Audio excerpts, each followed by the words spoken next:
এখানে ক্লিপ আছে SATA কেবলের, এই ক্লিপটা ভালো করে দেখে আপনারা লাইন দিবেন। আর সেম হার্ড ডিস্কে এরকম SATA কেবল আছে, হার্ড ডিস্ক থেকে লাইন দিবেন, SATA কেবল দিবেন, তারপর SATA পাওয়ার।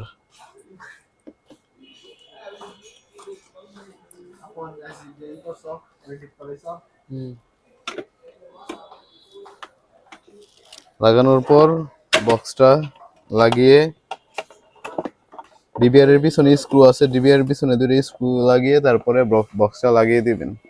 তারপর মনিটরে কিভাবে সেটআপ দিবেন চলুন এটা দেখিয়ে দিচ্ছি। ডিবিআরটি অন হওয়ার পরে ডিবিআর এর পাসওয়ার্ড দিয়ে ডিবিআর ভিতরে সেটিং এ ঢুকবেন।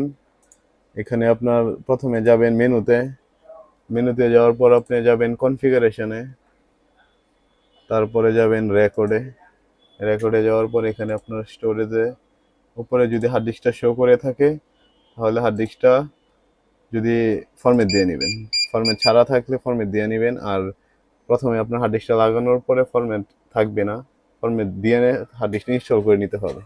এখানে 100% হয়ে গেলে হার্ড ডিস্ক আপনার ফরম্যাট কমপ্লিট হয়ে যাবে। এরপরে থেকে আপনার যা ভিডিও ক্যামেরা যতক্ষণ রানিং থাকবে ততক্ষণের ভিডিও